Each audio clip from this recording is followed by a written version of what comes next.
To become a legend in your own lifetime, you have to be very special. Martin Offiah is certainly that.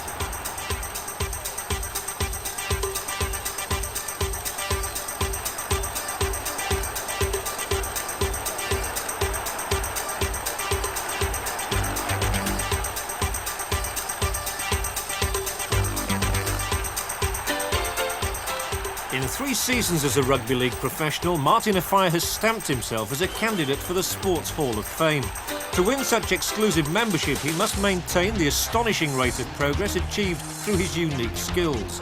Speed is the prime asset. He's the fastest thing rugby league has seen for decades. But that's not all.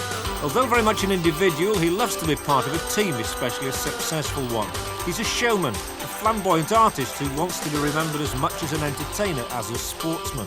Hard now to think he was born within the sound of Bow Bells and sent by his Nigerian parents to primary school. There were good days. Obviously, I don't remember much work getting done. It was just a case of going to school for about 8 o'clock so you can kick a ball around to 9 o'clock and then kick a ball around at lunchtime again and kick a ball around after school as well.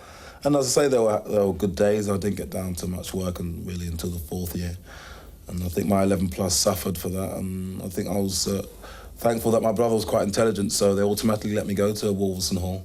Because if your brother was there, they gave you special dispensation. So I think I've got to thank him for that, really, because if not for him, they might not have let me into the school. This was Wolverton Hall in Ipswich? Yeah, that was one of the 2 boarding schools that Offiah had. It was a grammar school at the time, and obviously went comprehensive like most of the schools went in the late 70s, early 80s. Mm. And that's when I was first introduced to rugby, and the first time I'd really been away from home for any length of time, and they were good days as well. This precocious talent was recognised in selection for the English Schools Rugby Union team, and then he took his boots to one of London's top clubs, Rosslyn Park. There's a funny misconception. Some people seem to think that just because you've signed for rugby league, I automatically became a good player overnight, and I never used to score tries before. I mean, I was at Rosslyn Park for 2 seasons, and I only played half the first season because the first part of the first season I was at Rosslyn Park, I was languishing in the 4th and 5ths, as you do when you turn up on a rugby union club's doorstep with not many credentials. You just start from the bottom and work your way up. And I was the top scorer both seasons in London and at Rosslyn Park. So, I'd scored a few tries before. Widnes coach Doug Lawton was the man who spotted Martin on TV. I never seen him live. The first time I saw him live was in our first team against Halifax. I mean, if it's a gamble, then I took a gamble with Joe Lyde, I took a gamble with Andy Gregg, I took a gamble with Mick Burke. I only seen Colotto for 2 minutes on Wales television. So I'm a great believer in first impressions. I think that you can explain away your first impressions, or you can not believe them. But I'm one that says, well, if that's my first impression, everything that's in my mind is there. Because I've played with the Vollenhovens and the Bostons and the Ashtons and all the great players. I've been lucky to be at clubs where there've always been great players, like St Helens, Wigan and Widnes. And I think mixing with great players, you get to know, it might be just somewhere they walk, I don't know, you get to recognise a great talent when you see one. Well, first we really heard him out, he was off a television producer who was watching the television, watching the actual match. And it was the Hong Kong Sevens. And we were playing at Widnes, and he just happened to mention to us over the bar, there's a flying wing man playing for Rosslyn Park called Offiah. So we looked through the boots, there's no such player like. Anyway, the week after, they're on the television again in the Sevens. And sure enough, this black chap's running down the wing, with a big bandage around his leg. And his name was Martin Offiah. And then I was watching the Barbarians at Cardiff. I think it was Bill McLaren and I don't know, it was Nigel Starmer-Smith or somebody saying, when this boy gets in the England team, he'll be a tremendous, exciting talent. So I thought I'd better get off my backside and get down there and see that. I tried to get in touch with him, which was you couldn't, he was ex-directory. So I phoned the secretary of Rosslyn Park and told her I was looking for a up-and-coming young, rugby union lad. We're doing a bit of a story on rugby union wingmen, up-and-coming lads. And he gave me Martin's phone number. The first time I actually met Dougie Lawton and Eddie McDonald in the pub in the East End of London, which was because they couldn't actually fire my house, so I directed them to the nearest pub and met them there. And remember them asking me if I wanted a drink, and we ordered a a couple of drinks, and I ordered an orange, I might add. And yeah, we were just about to sit down at a table, and Eddie McDonald knocked a pint of, or half a pint of lager all over a pair of white jeans that I had on at the time. Not yellow, it was It's the popular story, is that? Right. Dougie's got a bad memory. And I can't imagine myself in the yellow pair of trousers, actually. I got round the main objection, which was the England cap. And at the end of the day, you've got to be honest. You've got to come down and say, well, what I'm doing basically, I'm putting a price on an England cap. Yeah. I mean, and Martin can say, as he did say, there is no price for an England cap. I want an England cap. But as I say, that was an objection we had to get over. What decided you to turn professional? Was it purely the money? I wouldn't actually say purely the money, but I look at it more like, you know, I could make a career at being a sportsman. It's not too many people, I can say, that, you know, get paid for things, you know, that they actually enjoy. And whether I was getting paid for rugby or whether I was not, you know, that was something that I wanted to do. I mean, I think I've got a gift for spotting great players. And I'm very pleased that God gave it me. It's a wonderful gift to possess in my job. Now there's a chance for Offiah. He's taken the pass, and he's only got the full-back to beat. Will his strength and speed take him past him? Yes, they will! The high-skipping Offiah is in. Try number 42. Offiah's electric pace and devastating finish were by this time the talk of rugby league. It was all too much for Hunslet on this occasion. The championship trophy was on the horizon in his first season. And so was try number 43 in all matches.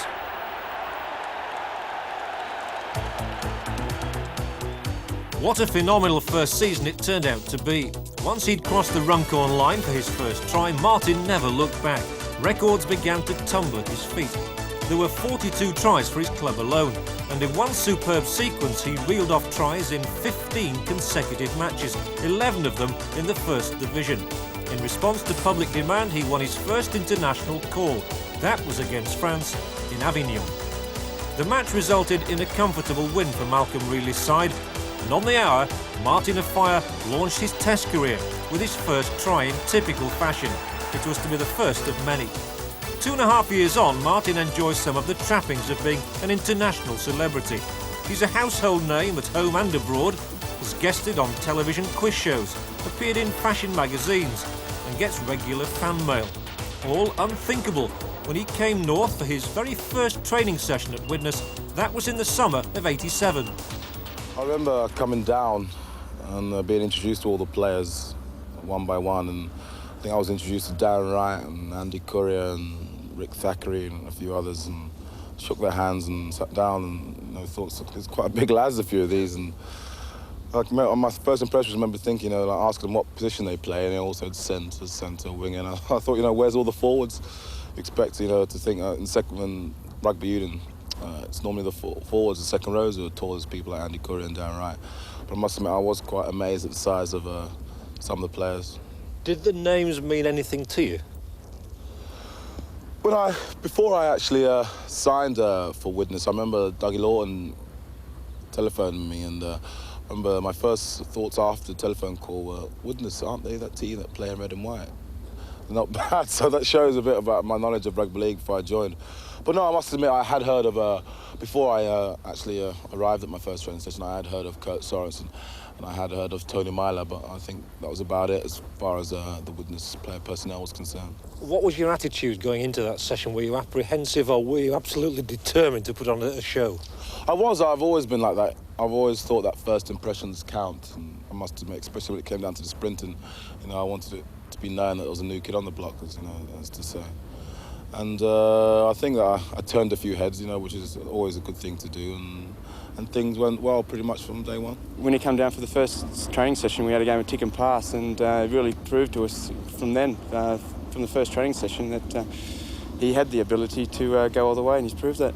How much did you have to teach rugby league into him as opposed to rugby union, which you played until? Well, not really that much, really, because being a winger, there's not much difference. Not very often they get caught with a ball in rugby union, so there's only the fact of playing the ball and a little bit of defence, but he picked that up on the way, so there wasn't much coaching involved. You pitched him straight in. You didn't even put him in the A-team. You decided to put him in against Halifax in the first team. That was a bit unusual. That's very unusual for me, because I like to think that once I've signed a player, I like to think I'd give him as easy a transition as I can, because it is a different game. Having said that, wing is probably the easiest place to make the transition in. But to be honest, he came training. I mean, when I left him in London, I said, now, the next thing, when I see you up in about 5 weeks, come up and be the fittest you've ever been. Win all the races, and he did all of those things.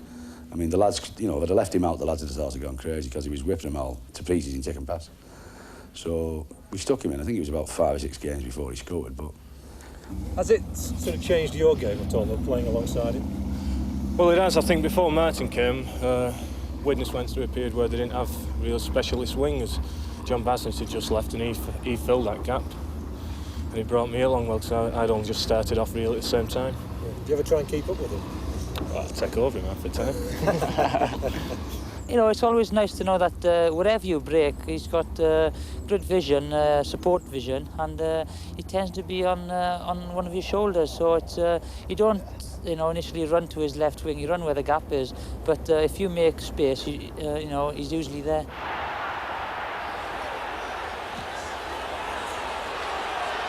Good long kick again, and Offiah streaking towards the ball. Gibson goes back, makes a slip. Offiah's got a chance here as he hacks ahead, and Offiah surely is in for a try.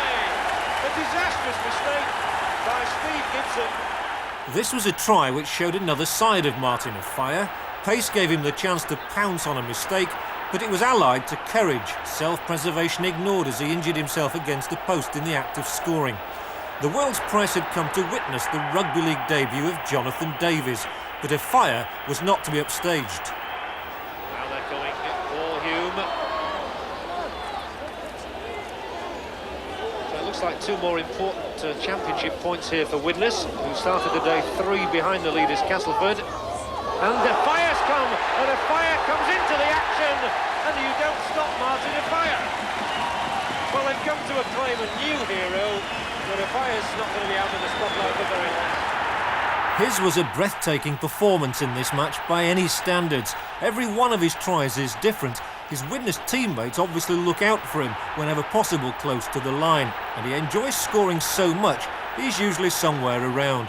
His unique combination of grace and power excites the fans, but Offiah's trademark is his showmanship.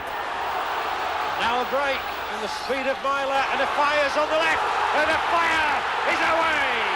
And he'll be chased all the way, but surely no one can stop Martin Offiah. Try number 3. He salutes. Yet another fine build-up by Widnes. And it's turning into a benefit match for Martin Offiah now. Opponents don't always relish Offiah's tries as much as his Widnes teammates. Notice once he gets the ball here, how he taunts Salford's ex-Welsh international wingman Adrian Hadley. "Come and catch me," he seems to be saying, knowing full well he wouldn't be able to. It's a characteristic that's brought him criticism, but nonetheless it's part of the man's makeup. Most of Martin Offiah's tries are scored in the corner, as you'd expect for a winger, but he does bob up in some unexpected places. In this instance, after a break by Imosi Koloto, he turns up on the outside of Jonathan Davies, on the right flank. And that was his 4th try of the match.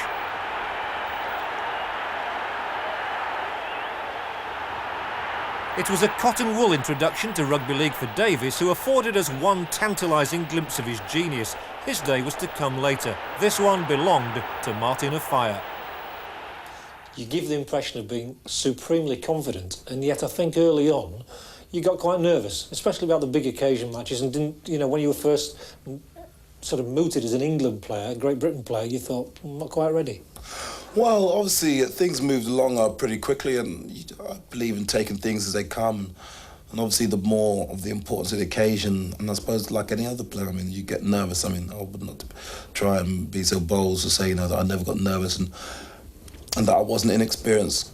And I'll have to, I mean, I played rugby league for, 4 or 5 months before I got my first Great Britain cap, and before the end of the season I was on the Great Britain tour, and I'd become a Lion and achieved like what most people try to achieve in quite, you know, a lot longer of time anyway. So I suppose that, yeah, I suppose I got nervous. I suppose I don't get as nervous now, but I like to consider myself, you know, a more professional player, more experienced player, you know, who can handle big occasions far better. Shot there as they were picking themselves up one by one, and now there are chances here. Loughlin, Offiah on the outside, Offiah's in at the corner.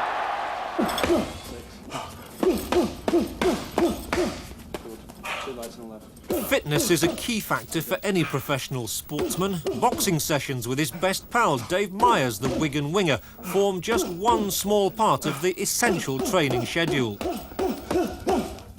Nowadays, I have to work on it a lot more than before, because I mean, there's a lot of people tell you getting to the top is not a hard thing. It's staying at the top, because season after season, somebody else will be coming trying to knock you off your mantle and with the help of the press and whatever. So I suppose to stay at the top is the hardest thing. So I work on my speed and fitness a lot more than I suppose when I first came to the game.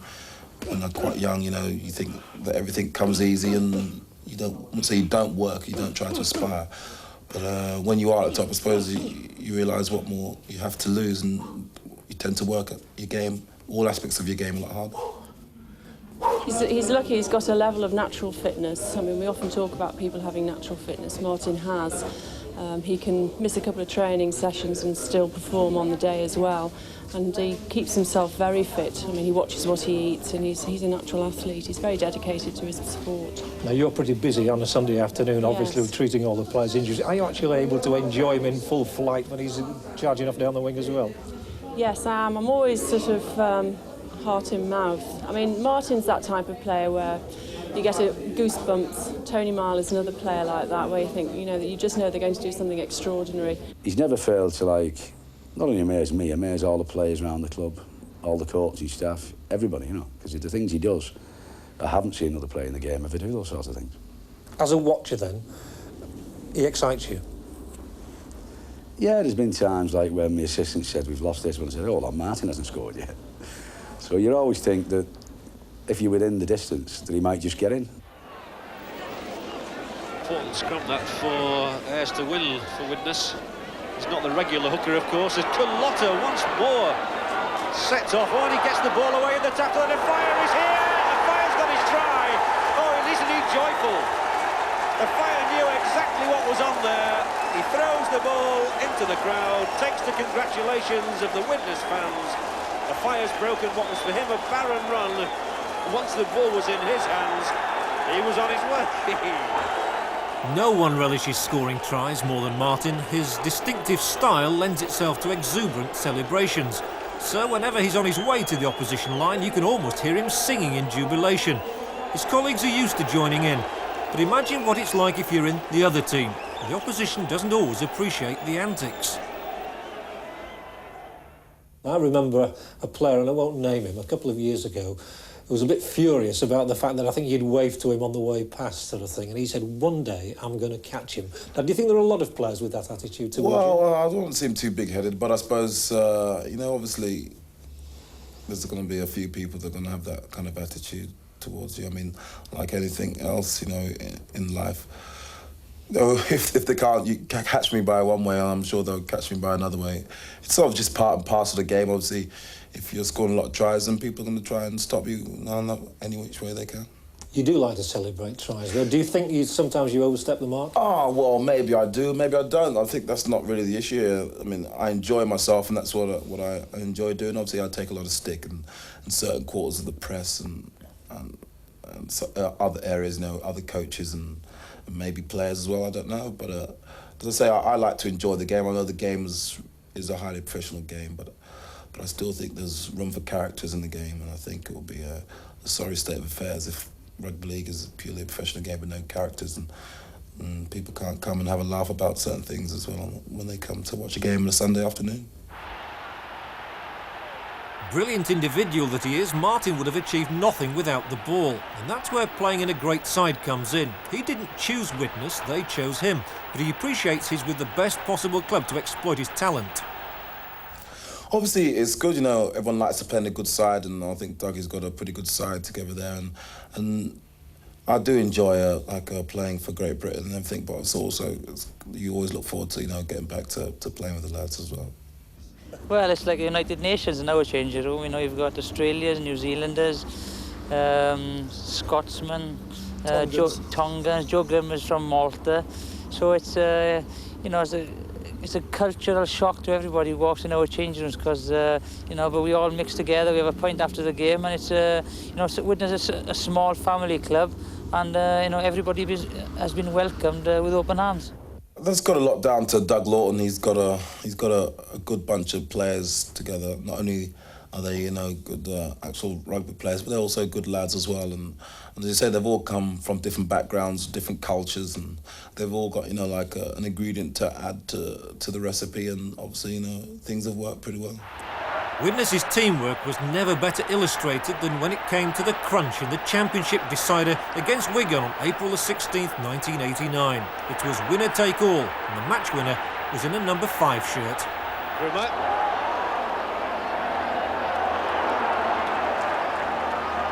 Lucas and Shelford, 2 props clinging onto him.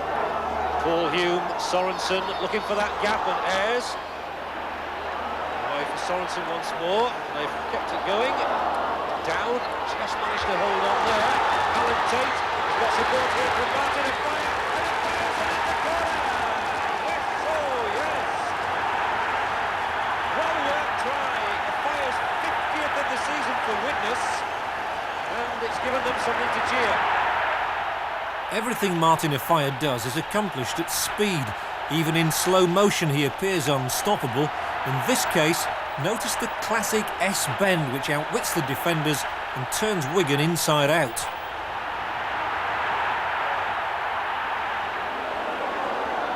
Minute from half-time. Tate again does well with the pass. And they're throwing the ball around, there's no doubt about that. Tate along the one for Colotto. Colotto inside O'Neill. O'Neill manages to get away from Goodway. Once more, it's out of the hand. Big kick to head. It's going to be a try for Martin Offiah. The referee said play on. Offiah picked it up, went over behind the posts. The referee awards the try. This was another match revealing all the varying attributes of the modern game's ultimate hero. Not all tries can be classics, but even when teams think they've contained Widnes, that man Offiah can scupper them with a flash of opportunism. He preys on mistakes and plays to the whistle, often to the cost of the opposition. His philosophy is that all tries count the same, whether they're the culmination of an 80-yard dash or a pick-up close to the line. But not even Offiah gets it right all the time.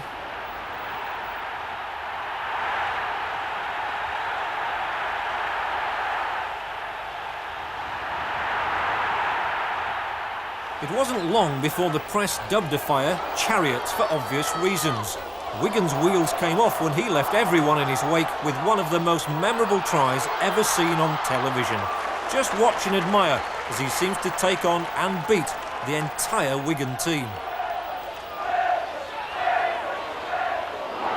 And again, Widnes are trying to spread it. Grimmer, long ball out for Offiah. Now, what can Offiah do this time? Down the middle he goes. Can they stop Offiah? Martin Offiah is going to score here and let the fullback Hampson can get him. Hampson's hat-trick! What a super try! The whole of Widnes goes absolutely potty. Martin Offiah, yet another hat-trick. He's having the most sensational season yet again, and from the moment he took the ball in his hands, nothing on this earth was going to stop him. It was a try that had everything: sidesteps, handoffs, awareness, determination, elusiveness, blistering pace of course, and bravado, summed up in one word: class. Little wonder that minutes later, when the championship had been clinched, Widnes's worshippers cheered their newest god from the field. It was a day of personal triumph and collective success, a day of never-to-be-forgotten celebration.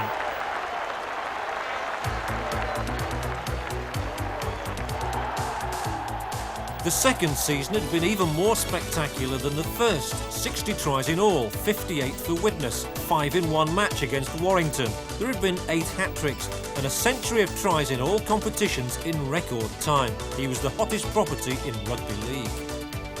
You scored 60 tries in your second season. Now that must have given you more pleasure because it meant you'd improved on your first season. Oh, very much so. I've always tried to get better and better, and to score 60 tries in my second season was a great, a good feeling, a really good feeling. Mainly because after the first season, as I say, it's not getting to the top, it's staying there, and people were saying, after you had this sensational tag, the papers was all rugby league sensation this and sensation that, you will never refer to as an established, rugby league player or a class player. And so to come out and do it in the second season, obviously show people that, there must be a bit more to you than speed. You had great expectations of him when you brought him here, obviously. Has he exceeded those expectations?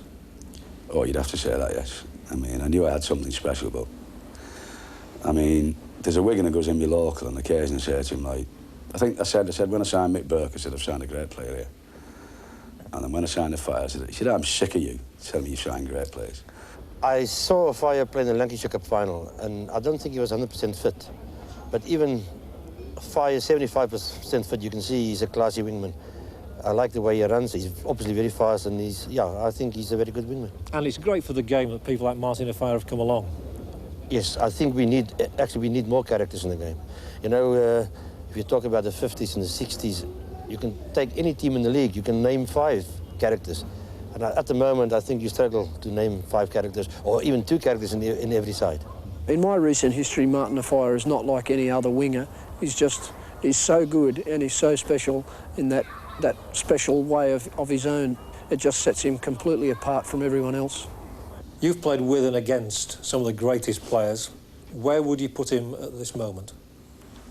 Well, I always thought the best winger was Boston, because he was pretty fearsome in defence, but I only played against Boston when he was 28, 29ish. Now, I think Martin's record is going to be better than anybody else's. And I think that should speak for... I certainly think he's better than all the rest, but then they'd probably say that's because I like him, but I like Billy Boston, I was a great mate of Billy's. Billy was... put it this way, I'd love a Boston on the other wing, Do you think you'll end up scoring as many tries as Brian Bevan, Van Vollenhoven, Boston? I don't know. As I say, I just try to go out and better myself each time and keep on scoring. People always tell me, because obviously I wasn't around in those days, that, that the game now is a lot harder to score tries in. But as I say, I don't really take that as an excuse for scoring or not scoring. I just go out there and give it my best shot.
Magnificent. You can't beat a man for pace. He can catch a ball. He knows what to do. He reads the game well. He pops up all over the show. For anyone who doesn't even understand the game, you can see he's streets ahead of a lot of people.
ever get a feeling before a game this is going to be one of those good days? Yeah, I do. Sometimes sometimes I'm not right, but most of the time, I would say I'm a bit of a dreamer, and the night before games I do tend to dream, and in the dressing room, obviously you try to put yourself in certain positions and obviously you see yourself coming out on top and see yourself in the favourable light, and then it's nice when it comes off. Hume, bit of a looping pass, but David Smith takes it on. 4 tackles to go. Kenzie, he's got Paul Hume there. Now there might be a gap. Davis, out, and Offiah's over. Martin Offiah, where did he come from?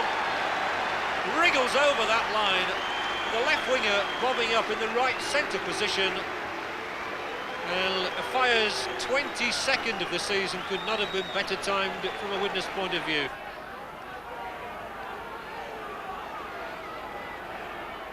What else turns Martin Offiah on? Well, I don't think we should really get into that in this interview. But I like listening to music and relaxing and watching videos and watching television and going to the movies. Those things I like doing as well as just going to the nightclubs and things like that. It is important, though, isn't it, for you to have a life outside of rugby league, I It imagine? is. It's very important to me. It's very important to me.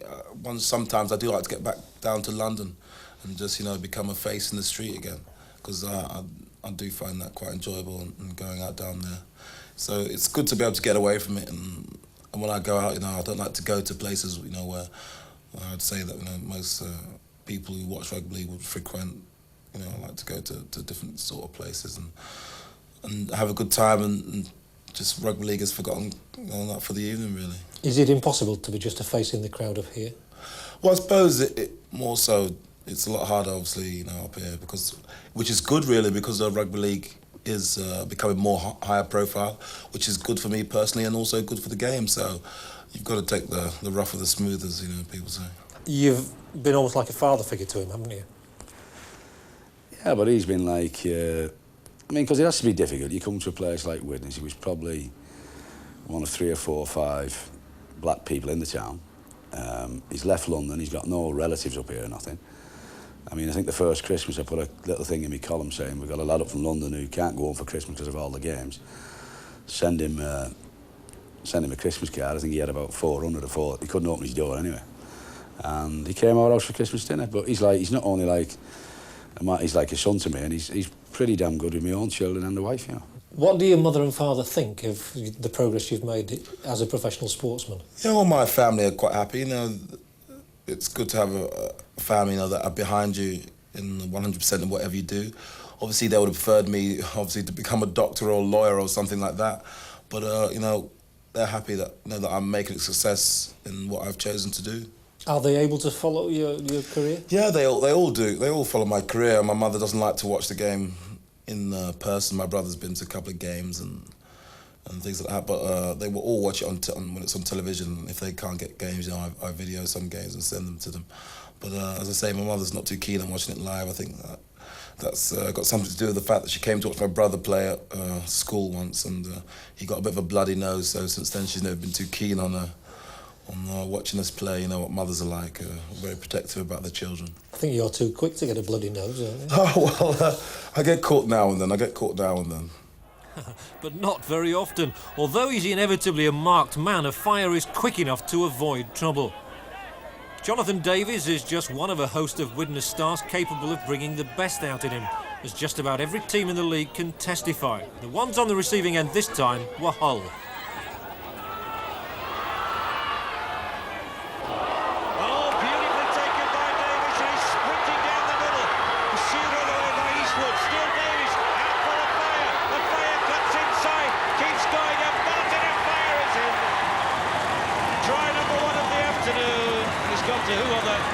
The Great Britain wingman.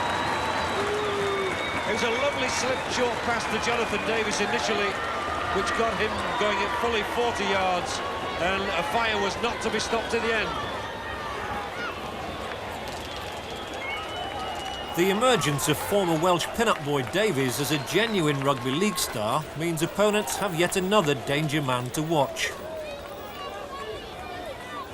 Widnes probably have more match winners than any other club. Tony Myler, David Hume and Imosi Koloto are just 3 of the others. But even they get it wrong sometimes. It is that speed that they've got which seems to be catching Hull out. Airs into the gap, and away goes Myler. Oh, and he flings it down to Martin Offiah. That was a forward pass. So the high skipping is to no avail, and he throws the ball high, almost into the crowd. Exasperation for Martin Offiah, but the referee was right. Once more, David Hume couldn't hold on, so Sharp makes tracks towards the witness line.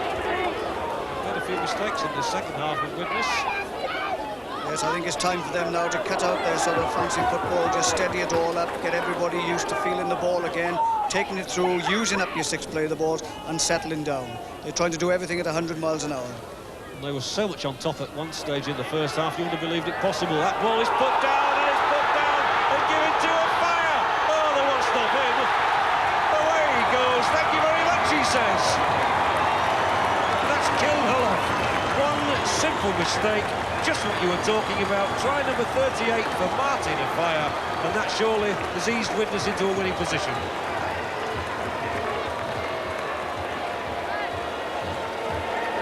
What an extraordinary man he is.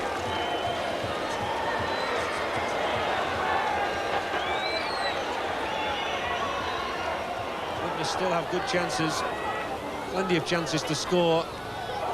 Richie Ayres, they've managed to halt him. And Offiah has to go back to his left wing position in the hope of getting the ball for his hat-trick. Will it come now? Mackenzie, and Offiah's got back over there. The huge pass is to him, and Offiah goes for the corner. It's another Martin Offiah hat-trick. But isn't he a happy lad? There's no stopping him at all. Hat-tricks just keep on coming. 5th of the season, 16th in his career, and the man is in the record books for all time.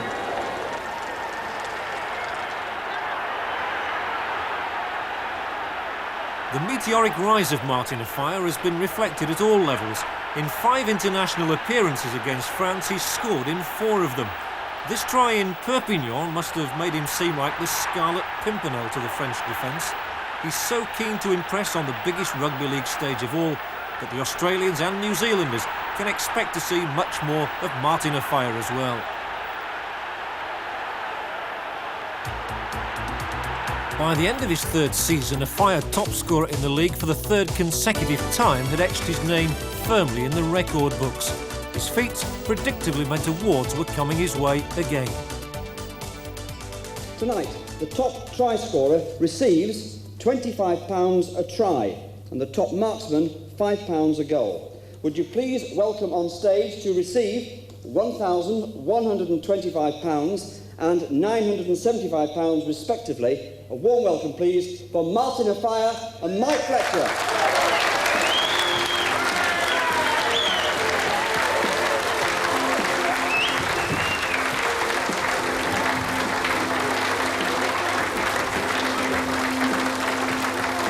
I suppose, in some ways, a disappointing season for you, only 45 tries.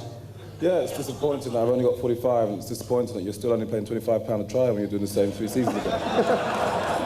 Everything else has gone up apart from the £25 a try. Exactly, yeah. He's got a sense of humour too. More accolades, more awards. Enough to turn anyone's head, you might think. How aware are you of a responsibility towards kiddies, the youngsters who come up and ask for autographs, who want to be the Martin Offiah of tomorrow?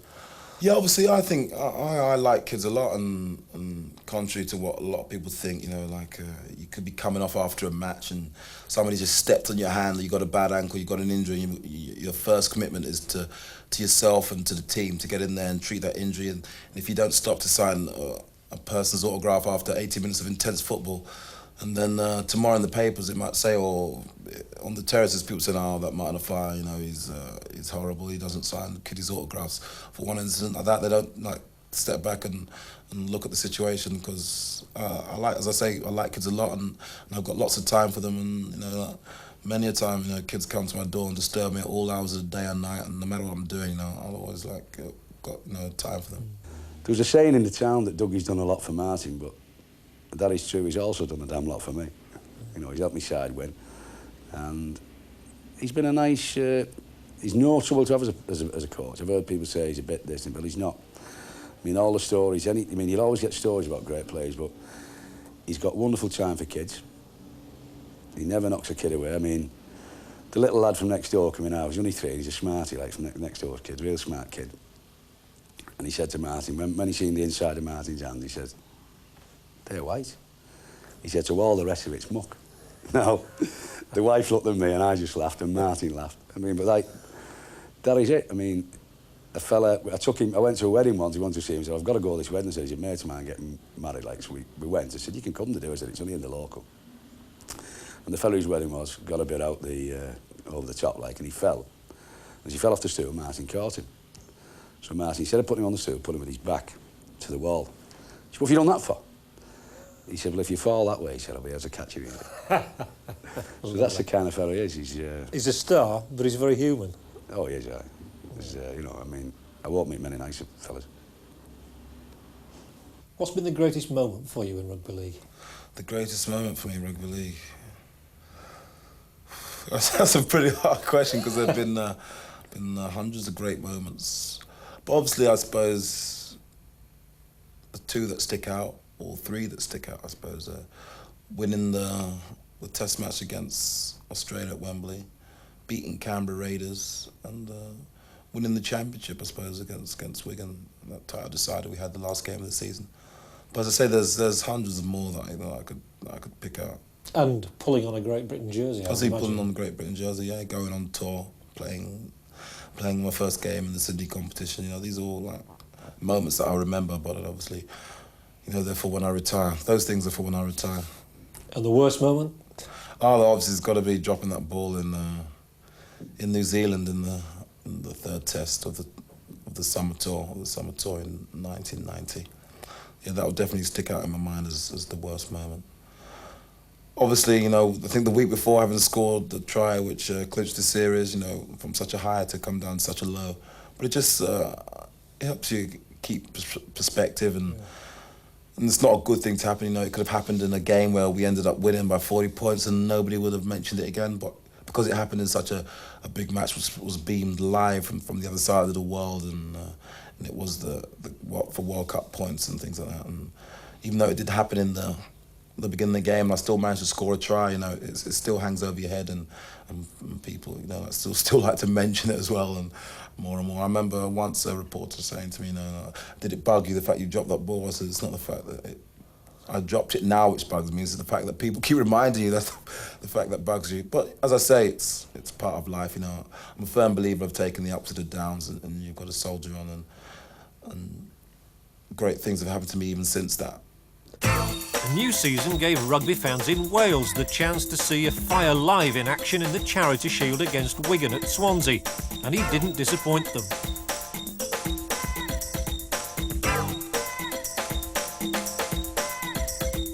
In the Lancashire Cup final, poor old Salford were on the wrong end of Martin's magic again, and it was a try befitting a forward.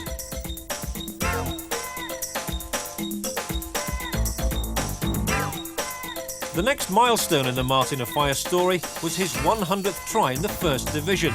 He chose Castleford as victims for a new chapter of rugby league history.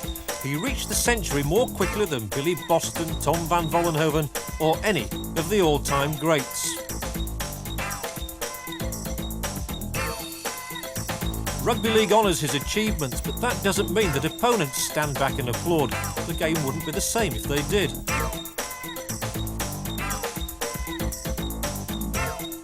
Soon afterwards, Offiah was on his way to the next 100.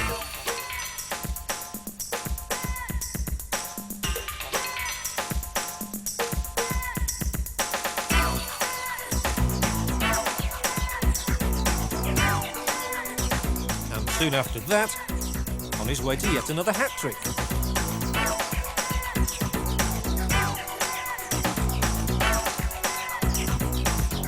Norton Park has rejoiced so many times at the sight of Offiah in full flight. Here against Leeds, he's on a Sunday afternoon stroll.